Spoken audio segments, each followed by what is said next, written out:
Estamos con el doctor Jorge Silva Riquer de la Universidad de Michoacana. Yo creo que es una entrevista abierta, muy importante. Aprovechamos su presencia para poder platicar y dialogar con él. Vamos a hacer un esquema de entrevista abierta en tres momentos. El primer momento vamos a platicar un poquito de su trayectoria académica, con la idea de saber sobre todo cómo se ha venido construyendo sus aportaciones, sobre todo haciendo énfasis en la contribución y en la formación, del proceso de formación educativa y las contribuciones y sus hallazgos que ha tenido en ciertas temáticas. Indudablemente vamos a estar interviniendo cuando veamos que hay algo que queramos hacer una reflexión. En un segundo momento nos vamos a detener en la obra propiamente de sus trabajos principales. Y en el tercer bloque vamos a trabajar un poquito lo que son sus proyectos. ¿Qué es lo que tenemos que hacer? ¿Qué es lo que tiene que hacer México?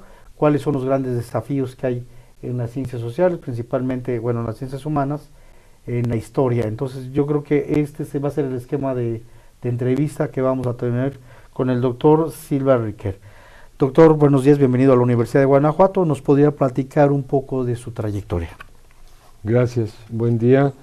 Primero, antes que nada, agradecer la invitación, la cordial y hospitalaria invitación a estar aquí con ustedes. Es muy agradable participar con estos proyectos que empiezan, que tienen una larga trayectoria, pero que tienen un impulso importante para construir. Bueno, yo empiezo a estudiar hace mucho tiempo la carrera de Sociología en la UNAM, por una serie de cuestiones que me preocupaban mucho y que me han movido parte de mi formación, y es fundamentalmente la gran desigualdad que vive este país. Siempre me ha preocupado la desigualdad, y un poco para poderla entender yo me acerqué a la academia y empecé a estudiar la sociología. Soy egresado de la Facultad de Ciencias Políticas y Sociales, donde hice la carrera de Sociología de la UNAM. Pero más que la carrera de Sociología fue una conjunción entre la sociología y la historia, en donde muchas veces no me acababan de explicar cuál era la diferencia entre una y otra, ¿sí? Y llegaban a explicaciones sin mucho sentido, pero eso me permitió tener un mayor acercamiento a una serie de problemáticas que me interesaban mucho, ir entendiendo para ir explicando esa parte.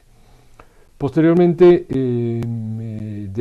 me interesó mucho entrar a hacer un posgrado y decidí entrar a la Escuela Nacional de Antropología e Historia, un poco para conjuntar lo que yo había aprendido en la licenciatura, y esto me permitió tener un acercamiento a una serie de herramientas metodológicas importantes, que era de la antropología social, que es sobre todo la etnografía. Y esa parte enriqueció muchísimo mi perspectiva y entendí muchas de las problemáticas que antes, como alumno y de un alumno urbano de una ciudad muy grande como es la Ciudad de México, no alcanzábamos a vislumbrar y no alcanzábamos a entender. Y esto me abrió el panorama de una manera mucho más importante. ¿Sigue siendo preocupación el problema de la desigualdad? Sí, esa ha sido una constante todo el tiempo, ¿no? ¿Cuál es el problema de la desigualdad? Pero tampoco me interesaba quedarme nada más en las explicaciones baladíes que no explican, no van al origen del problema. A partir de eso, entonces, entré a un posgrado a terminar mi formación y entré al Colegio de México a hacer un doctorado. Una parte que aprendí en todo este proceso es que si no entendemos nosotros esta parte económica de la organización de las sociedades, vamos a entender muy poco la problemática general y mucho menos lo que me inquietaba a mí mucho, ¿no? Entonces, aún a pesar de que, debo confesarlo, yo entré a Sociología porque las matemáticas no me gustaban, acabé siendo Historia Económica. De hecho, muchos de mis alumnos piensan que yo estudié economista, que soy economista, pero nunca estudié economía. Yo me he acercado a esta parte de la historia económica y he ido aprendiendo sobre la marcha todo este tipo de cosas. En un primer momento tuve estas formaciones y me enfoqué fundamentalmente a la parte hermenéutica de la historia, y empecé a trabajar con las fuentes y buscando esta explicación. Cuando yo ya no encontré cuando ya me encontré ante los problemas y no encontraba muchas explicaciones, tuve que empezar a buscar la otra parte. Y entonces, una buena parte de mi formación estuvo muy vinculada a una escuela teórica que es el materialismo histórico, que me abrió muchas de las perspectivas. Pero llegó un momento en que el mismo materialismo histórico no era suficiente. Entonces tuve que acercarme un poco a las teorías previas y posteriores a este proceso. ¿A qué me estoy refiriendo? Me acerqué al pensamiento económico un poco para entender qué pasaba con el mercantilismo, el ullonismo, los cameralistas, ¿sí? Y empecé a entender la fisiocracia, la economía clásica y la economía marginal y todo esto. Y esto me abrió el panorama y empecé a entender el origen del problema, ¿sí? Entonces, esto me ha permitido entonces plantear uno de mis proyectos más importantes, o el proyecto que ha marcado mi trayectoria, que ha sido cómo es que se forma el mercado nacional, ¿sí? Que esa es la parte importante de entender el desarrollo económico. Y a partir de ahí entonces empezar a ver algunas problemáticas que me interesan trabajar. Una de ellas evidentemente está referida a los dos circuitos importantes de la economía, en los cuales se divide, ¿no?, de la producción y la circulación. Y entonces en ese sentido yo me he debatido y he trabajado mucho sobre esto.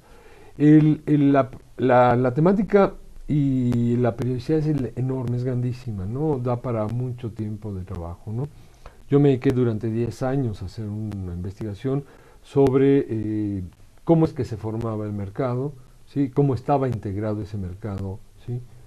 Y para lo cual entonces decidí empezarlo a entender desde un momento de transición que es importante en términos de una formación económica colonial y en un periodo de transición para la construcción del siglo XIX, y para empezar a entender cómo esta construcción va a llevar a lanzar una serie de proyectos económicos, ¿sí?, de Estado que pues empiecen a consolidar esa parte. Entonces yo empecé a trabajar sobre todo sobre esas ideas, y la formación me ha permitido hacer ese acercamiento y me ha dado una gran riqueza, porque no estoy enfocado exclusivamente a una sola disciplina, sino tengo una perspectiva un poco más amplia a partir de lo que aprendí en sociología, en la escuela sociológica, ¿sí?, lo que aprendí en la antropología social y de la escuela antropológica, y un poco el acercamiento que yo he tenido con la economía. Entonces esto me da un panorama, creo yo, un poco más enriquecedor en términos de esa problemática. Nosotros, fíjate que hemos tenido un debate muy fuerte, bueno, y que hay un debate muy fuerte a nivel internacional con la referencia con los economistas, precisamente porque muchos de los economistas son clásicos, y que la economía clásica tiene muchos presupuestos, muchos axiomas que en realidad no se dan. Por ejemplo, precisamente en la teoría del mercado se piensa que nomás está la cuestión de la oferta y la demanda, y más a la historia, más a la perspectiva de Polanyi, ¿no?, de que cómo se va construyendo socialmente el mercado con referencia al abastecimiento, a las comunidades, a los grupos, y luego cómo se van generando ciertas tradiciones, como son las ferias, de manera histórica, y cómo se va construyendo, ¿no? Entonces, a nosotros nos obligaba como a hacer una discusión, a deslindarnos un poquito de esta idea de que nada más es oferta y demanda en abstracto, sino que se va construyendo. Incluso hemos utilizado esta idea, este concepto, este paradigma, que es la construcción social del mercado, en el sentido de que no se abre una tienda y ya está toda la gente formada y ya está demandando. Y lo hemos visto precisamente porque muchas de las cosas implícitas de estos axiomas que se dan por ciertos, pues se carecen de precisamente de ir haciendo estas precisiones de lo que está sucediendo. ¿Qué nos puede comentar al respecto? Creo que es una parte muy importante no perder de vista que el problema del mercado no es un problema eminentemente económico ni economicista, ¿sí? Y que es un problema con una dinámica muy particular, ¿sí?, que no podemos explicarla a partir de los axiomas de la economía clásica, porque quedan muy rebasados, ¿sí? ¿Y por qué quedan muy rebasados? Porque en ese espacio económico, en ese gran mercado donde están, hay una serie de actos, prácticas, formas, que que van adquiriendo dimensiones, formas, actitudes, dependiendo de muchas condiciones que hay que considerar y que no nada más simple y sencillamente la oferta y la demanda resuelve por sí solo el problema, sino que lo único que hace es reducirlo, ¿sí? Y no entender la problemática. Entonces, en ese sentido, creo que una parte muy importante no nada más es entender el mercado en términos de esa condición social, sino entenderlo como una gran complejidad donde todos los actores tienen una participación política, una participación social, una participación cultural que posibilita, ¿sí?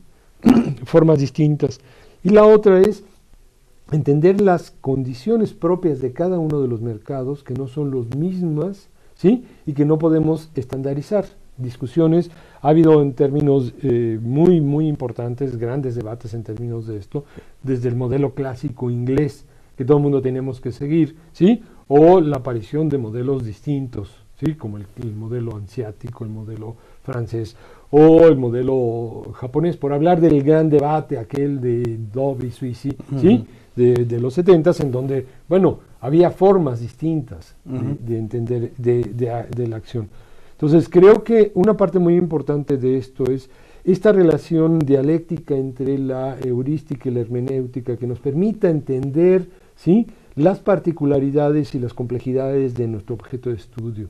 No generalizar, porque al generalizar perdemos de vista muchas de estas riquezas, pero tampoco caer en la particularidad de hacer la especialidad del mercado, ¿sí? de mercado indígena, de Tlaxiaco, en la Mixteca Alta.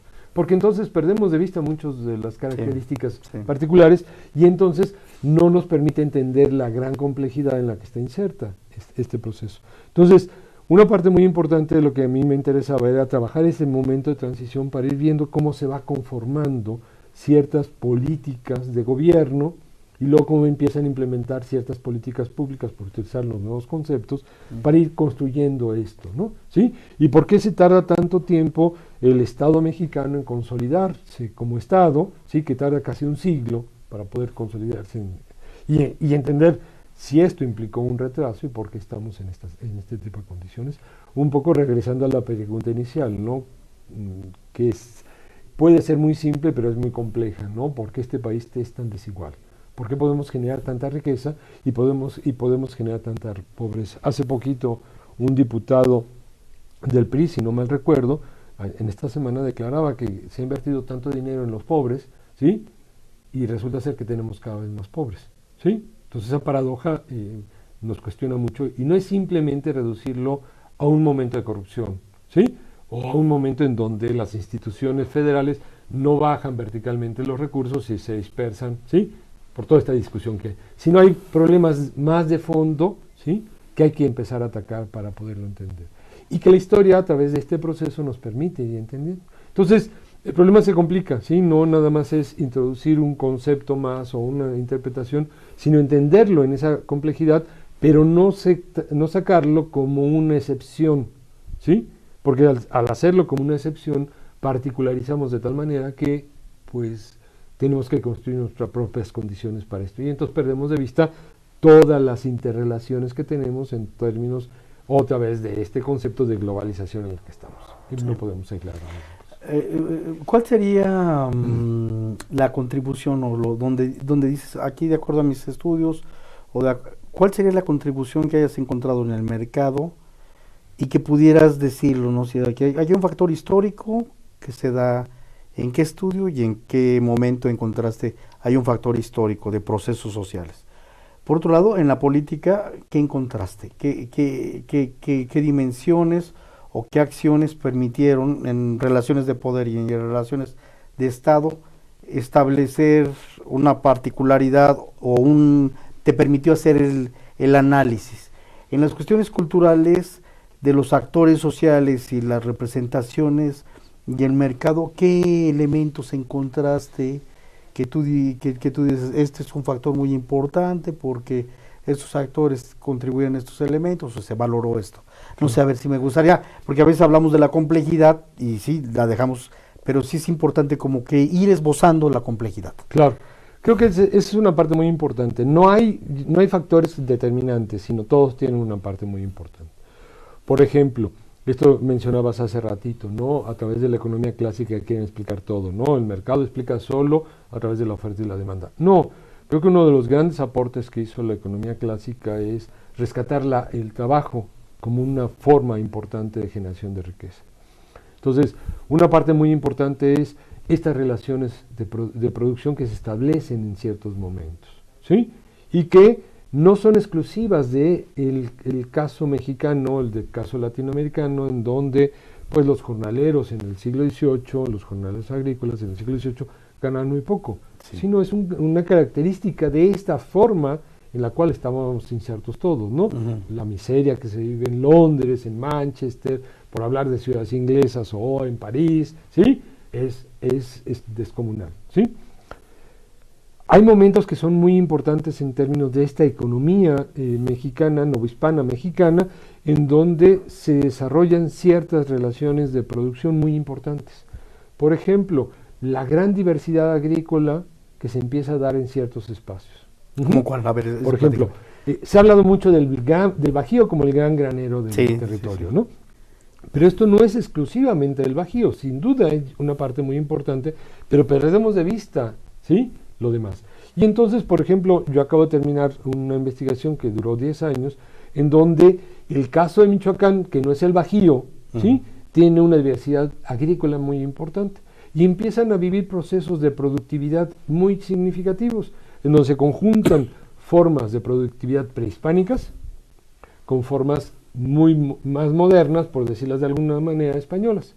Y entonces, en lugar de estar sembrando nada más un ciclo agrícola de maíz o de trigo, empiezan a tener 2 ciclos o 3 o 4 ciclos de producción agrícola. Quiero decir, vuelven a recuperar la técnica del cultivo asociado, por ejemplo, ¿sí? O incorporan plantas en ciertos periodos de mayor frío o de escasez de agua que faciliten este tipo de cosas. Entonces elevan sustancialmente la productividad y para el caso de Michoacán empieza a haber una gran elasticidad de la producción. Un elemento que es bien importante porque implica, primero, un acceso a la tierra, una apertura al acceso a la tierra. Segundo, una mayor mano de obra para poder empezar a trabajar este tipo de cosas, ¿sí? Una mayor inversión de capital en términos de esto. Entonces empezamos a encontrar una serie de elementos que nos permiten ir entendiendo esto, pero también empezamos a encontrar otra serie de obstáculos que no posibilitan esto. Por ejemplo, el acceso a la tierra no es un acceso más amplio y más seguro, sino se da a través del arriendo, una forma clásica, pero esa forma clásica no se transforma. Tardamos mucho, por ejemplo, en establecer la propiedad privada. Y al no establecer la propiedad privada, pues no puedes invertir lo que tú quieres en la tierra porque al final de cuentas la estás arrendando. ¿Me explico? Sí. Esa sería una gran problemática en términos de este proceso. A ver, pero, o sea, ¿encontraste especie de calpullis por parte de los purépechas o cuál era la forma de organización? La forma de organización es una forma de organización de hacienda y rancho. Hacienda y rancho. ¿Sí? Entonces, unidades españolas completamente, ¿sí? En donde está incorporado el arado, están incorporadas las bestias de tiro, ¿sí? En donde están incorporadas plantas americanas y españolas, ¿sí? Pero que además se empieza a dar una diversidad. Se siembra evidentemente mucho maíz y mucho trigo, pero empiezan a darse otro tipo de plantas que empiezan a demandarse en el mercado. Por ejemplo, cebada para el alimento del ganado, ¿sí? Lenteja, arroz, ¿sí? Sin hacer referencia a los productos tropicales que tienen una gran demanda. Algodón, caña de azúcar, que es así, ¿sí? O los tintes, que vienen, por ejemplo, el añil, para la región de Michoacán es muy importante, se cultiva en tierra caliente. De manera paralela. Exacto. Entonces, la oferta en términos de productos se va ampliando. Y esto nos hace ver que para fines del siglo XVIII, aún a pesar de todo lo que se ha dicho, el inicio de la revolución, aún a pesar de todo lo que se ha dicho, no hay desabasto en las ciudades. Todavía no tenemos un estudio que nos diga hay un desabasto, ya hay una inconformidad en la población.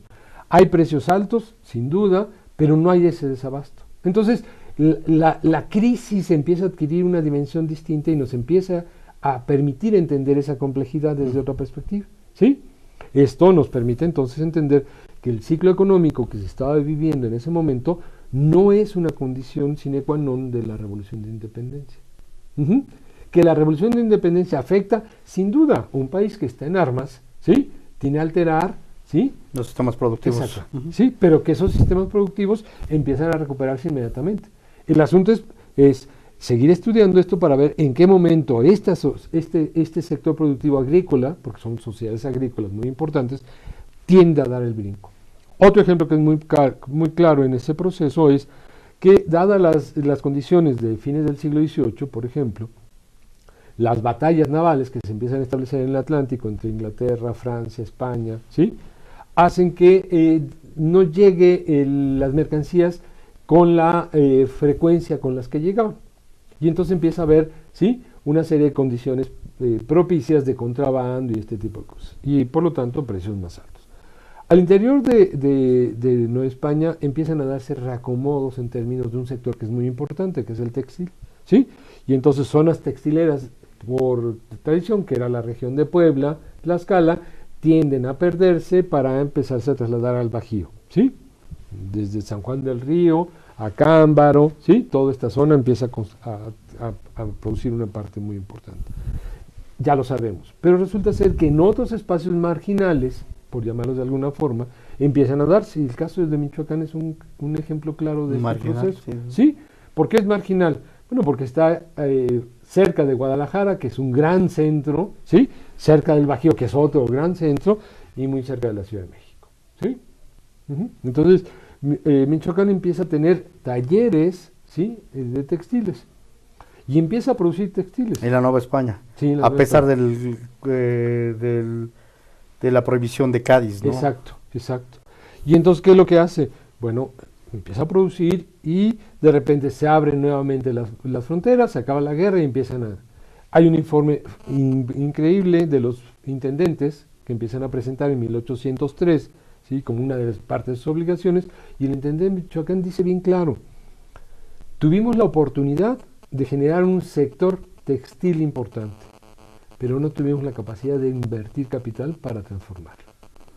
Son palabras más, palabras menos, pero ahí se ve ya claro, ¿sí?, el concepto de una economía política, ¿sí?, de una política de gobierno en donde no tenía las condiciones para hacerlo, pero él ya lo estaba vislumbrando. Estamos hablando de fines del siglo XVIII, principios del XIX.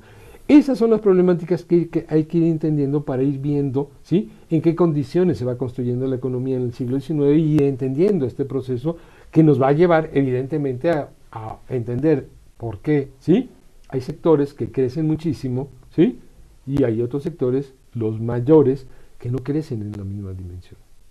¿Me explico? Sí, no, es una parte muy importante de no quedarnos nada más en el discurso de la complejidad, sino irlo bajando, sí, en términos de cuáles son los sectores importantes que es lo que estaba pasando. Sí, la industria cañera en lo que es el Bajío y en Michoacán también se pierde en un momento histórico por revolucionario. ¿En qué momento se reconfiguran los centros cañeros y demás? Sí. Oh, está muy bien. Ok, ahora quiero que nos platiques un poquito de las obras y donde quieres que hagamos un poquito de matiz con referencias a las obras que has realizado como investigador. Claro, he hecho varios trabajos, uno marcado por esta línea en la que estoy platicando, de la cual he hecho dos trabajos, que son trabajos que me han costado muchísimo tiempo y mucho trabajo.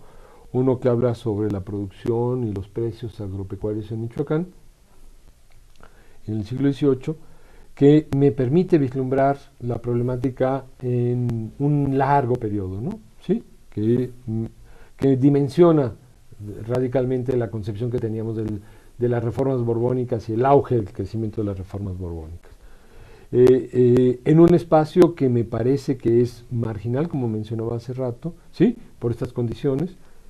El obispado de Michoacán es muy importante en términos agrícolas, pero el obispado de Michoacán es enorme, implicaba todo Michoacán, parte de Guanajuato, parte de San Luis Potosí, ¿sí? Era muy, muy grande. Pero tomando en consideración nada más la parte de Michoacán, era muy pequeño. Entonces, bueno, esa parte de Michoacán. Y la otra es un trabajo que hice sobre los precios y la circulación mercantil de los artículos que llegaban a Michoacán. Todo esto trabajado con dos tipos de fuentes, cualitativas y cuantitativas, que ese es el principio metodológico que me interesa a mí demostrar, ¿sí? No nada más quedarse nada más con la parte cuantitativa, donde podemos hacer cálculos lo más sofisticados que te puedas imaginar, introducir sistemas de evaluación matemática de lo más complejo que te puedes imaginar, incluso llegar a calcular el Producto Interno Bruto, cosas de estas, ¿sí? Cuando no hay elementos para poderlo calcular. Pero lo que a mí no me interesaba no era esa parte estadística, sino empezar a vislumbrar, como decían los grandes historiadores, ¿no?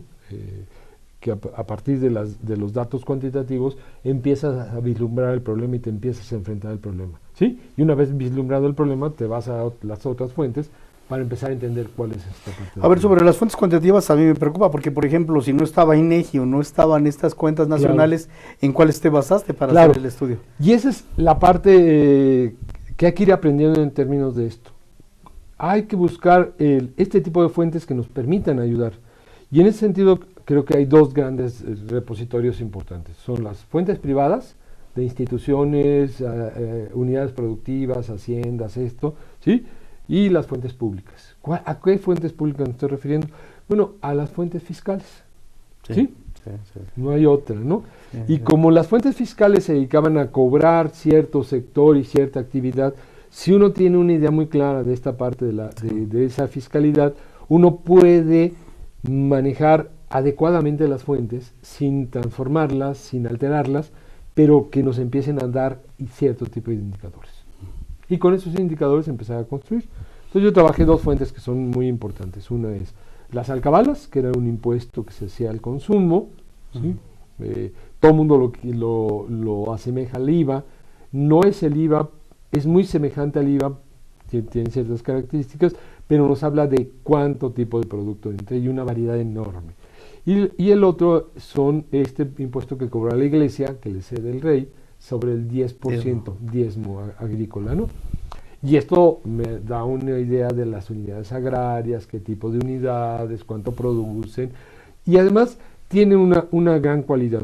No es un solo dato en un solo año, sino son una multiplicidad de datos de un mismo producto, ¿sí? En un año que se multiplican por muchos años. Una de las características básicas de las fuentes cuantitativas, si no, un solo precio no te da el resultado de un universo, ¿sí? Y esto te permite entonces manejar un promedio de precios, de producción, y entonces tener una idea más clara. Esto es un trabajo muy grande, me llevó 10 años hacerlo porque tuve que hacer bases de datos, ¿sí? Manejarlo con codificaciones y todo este tipo de cosas, pero me dio una visión muy clara de todo este proceso. Hay trabajos que se han realizado a partir de este tipo de fuentes, pero lo que ellos trabajan son los valores agregados, ¿sí? Por ejemplo, el diezmo líquido, que es la riqueza que sacaba la iglesia. Pero ahí ya no se puede uno ver de cuánto venía del sector ganadero, cuánto venía del sector agrícola, y del sector agrícola. Sí, claro. Entonces, la otra parte es muy pesada porque hay que disgregar. Y entonces hay que ir sumando, ¿sí? Yo les decía en broma, pues ya me voy a sumar borreguitos y cerditos, ¿sí? Y a ver cuántas cargas de harina entraron a la ciudad. Esa parte es una parte muy importante. Pero con esto yo quiero también señalar que la historia económica no nada más es esto, ¿sí? Si uno no tiene una idea muy clara de cuál es ese pensamiento económico, qué es lo que están implementando estos actores, ¿sí? Porque muchos de estos pensadores fueron actores económicos, ¿sí? No podemos hacernos a un lado de ninguno de ellos porque estuvieron en la práctica, ¿sí? Adam Smith fue funcionario del gobierno inglés, pero además tenía una casa de comercio y cuando escribe sabe muy bien lo que está escribiendo. Entonces, eso ayuda mucho en entender esto. La historia económica no se hace exclusivamente con esto, ¿no? También se hace con las fuentes cualitativas. A ver, y de las fuentes cualitativas, dijiste que eran, bueno, de la alcabala era la cuantitativa, y de las cualitativas. Y de las cualitativas son todos los informes que empiezan a aparecer, por ejemplo, informe de este intendente que empieza a aparecer, ¿no? La correspondencia entre los mismos comerciantes, ¿sí? Los inventarios que hacen de sus tiendas, ¿sí? Hice un trabajo muy interesante sobre cómo funcionaba el comercio al interior de las ciudades. Entonces lo que hice fue empezar a buscar los inventarios de las tiendas, de las tienditas que hay en las ciudades, ¿sí? Y cómo funcionaban las ventas de estas tiendas. Si yo tenía una tienda y quería venderla, tenía que ir con el diputado y entonces hacían un inventario y decían, bueno, su tienda tiene tanto de inversión, tiene tantas deudas, y a partir de eso entonces se hace este inventario. Y a la hora de hacer el inventario empieza a aparecer qué tiene, qué no tiene, cuánto lo vende, todo este tipo. Y entonces nos da una visión muy amplia. Sin hacer la cuantificación, a partir de esto yo pude hacer un estudio sobre qué tipo de tiendas había en la ciudad y cómo vendían. Y cómo también empezar a entender cómo hay formas, que hoy la vemos muy cotidianamente, de cómo ciertos grupos de población de escasos recursos que entran en crisis salen a vender a la calle. Esto que nos vemos cotidianamente, ¿sí? Y no el tianguis, sino que salen con una mesita y ponen un poco de productos. Ok, mercado informal. Sí, y exacto, el mercado informal. Y cómo es una forma muy común, Sí. de subsistencia. Entonces esto me permitió entender muchas dinámicas sociales, ¿sí? de esta complejidad. Y las fuentes cualitativas nos permiten empezar a entender esto, ¿sí? Otras fuentes cualitativas son, por ejemplo, todos los informes meteorológicos que empiezan a hacer, si llueve, si no llueve, si qué fue lo que pasó, porque esto nos está hablando en términos de cómo entonces el sector agrícola se debe de mover y cómo hay todo un conocimiento muy claro de cómo manejan la meteorología estas personas, ¿no? Y poder entender, bueno, por qué si en cierto año me cayó el producto, o me cayó, ¿sí? Saber qué fue lo que pasó. Ok. Era para ver con referencia a la producción, al volumen de producción. Por ejemplo, ¿no? O a la escasez, ¿por qué se elevó el precio del producto? ¿Por qué hay este tipo de cosas, no? Las sequías. Sí. Entonces, hay una cantidad de fuentes cualitativas muy importantes. Otra es regresar a los clásicos de la economía, ¿sí? Que nos están diciendo una serie de elementos que van a ser muy importantes.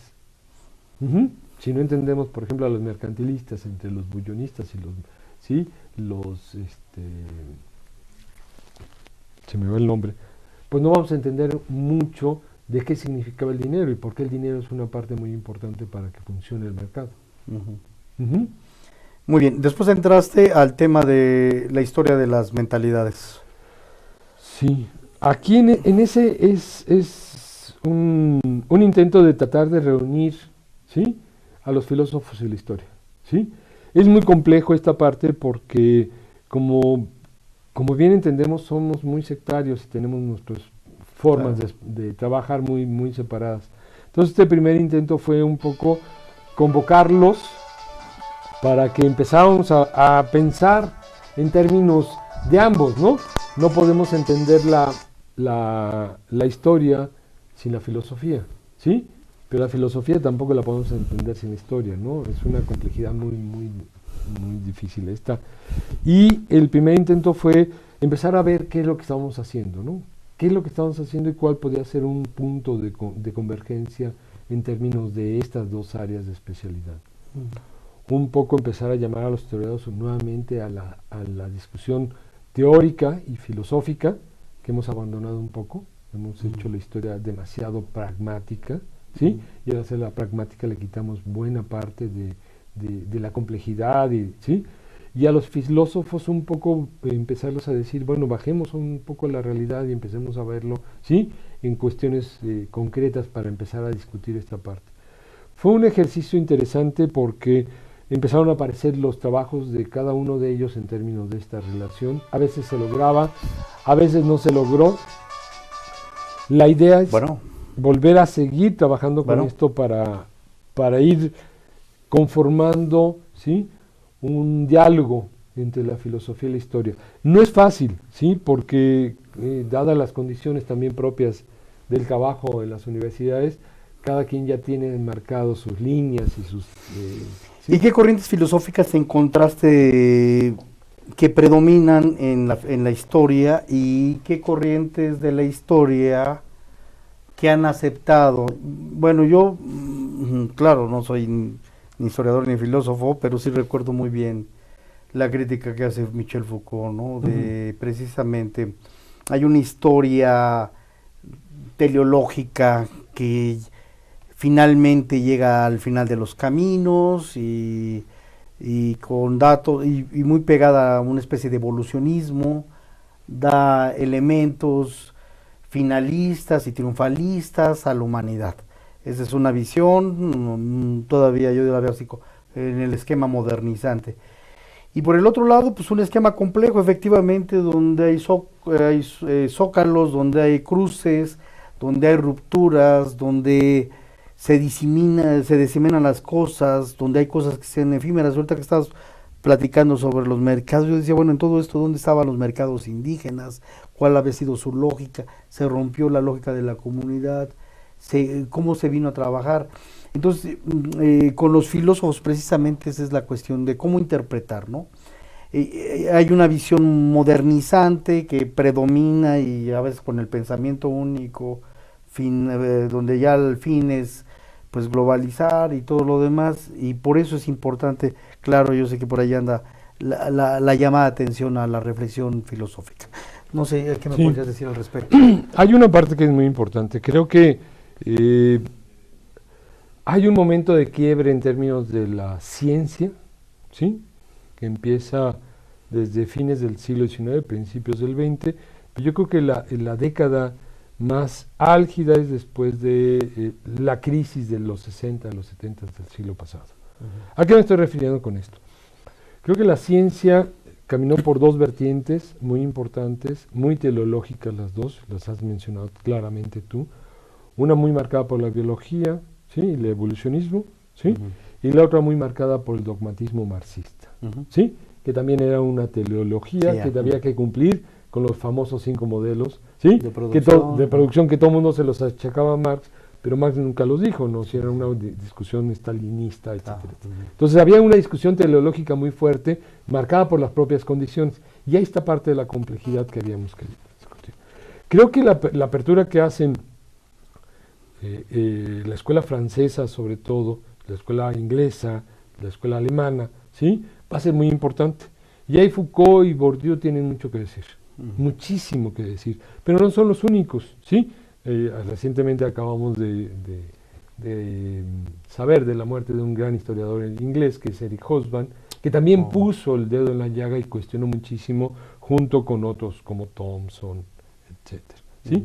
Que pusieron el dedo en la llaga para poder llamar la atención de que la ciencia no es un infinitum de secuencias que vamos a llegar a un fin determinado. Y esa parte me parece muy importante. Lo que hace Foucault, por lo que tú estás mencionando, me parece que abre la posibilidad y la perspectiva de esas particularidades que habíamos olvidado y que todo el mundo lo queríamos centrar en una serie de generalidades.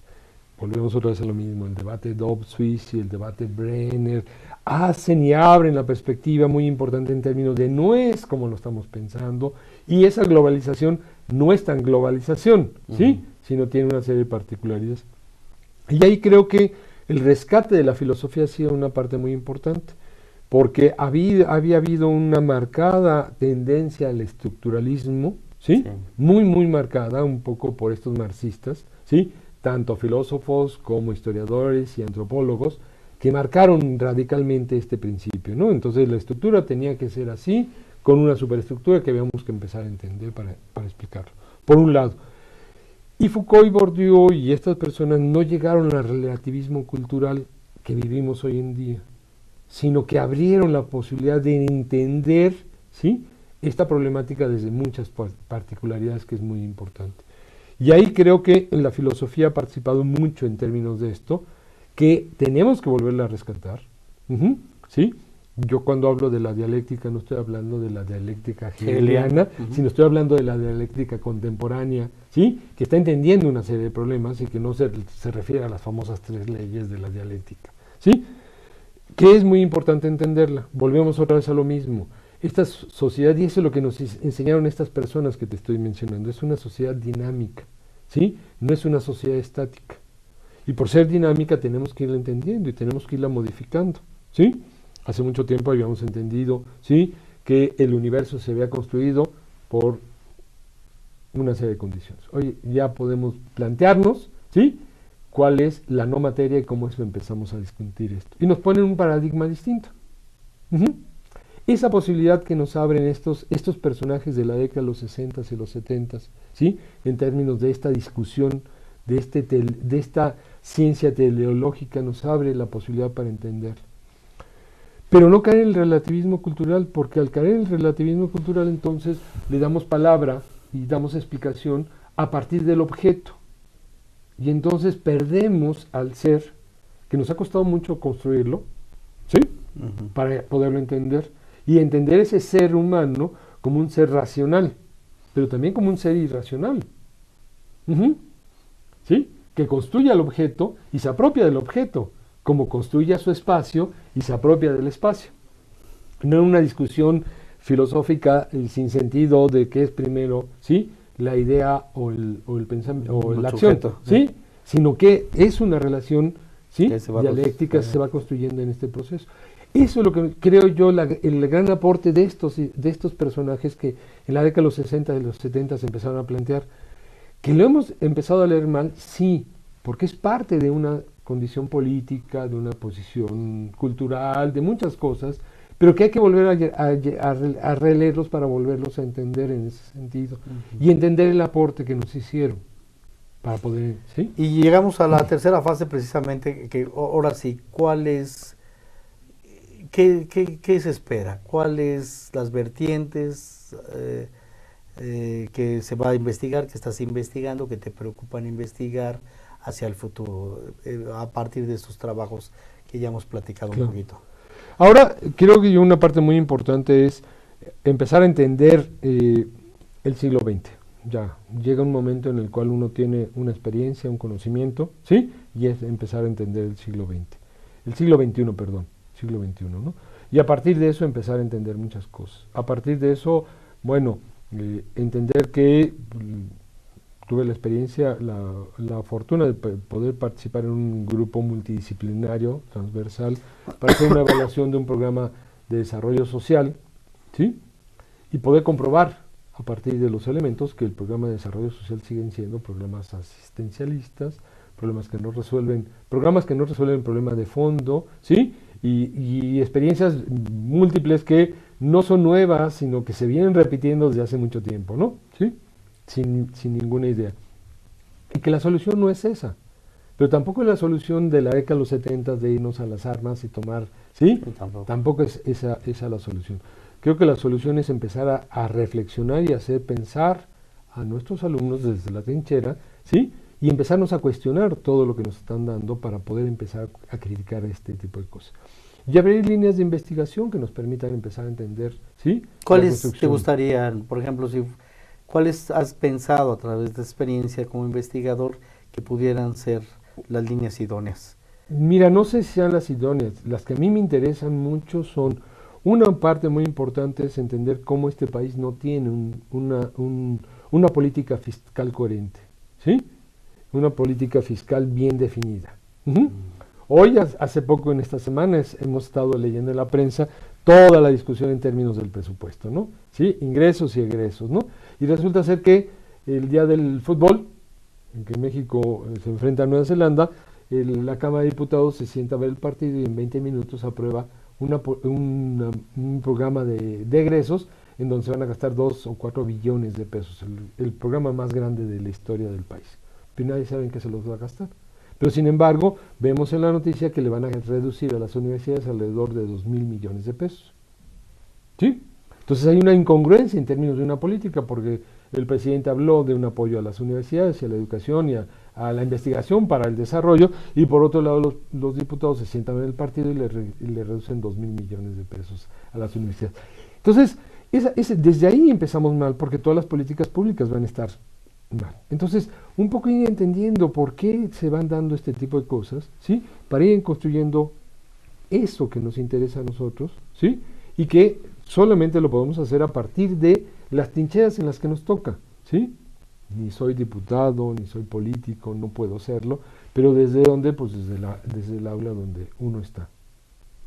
Muy bien, pues te agradezco mucho tu plática, tu semblanza, y indudablemente pues esto va a publicarse en un medio de audiovisual, esta entrevista, que invitamos a las comunidades académicas pues, a que la consulten.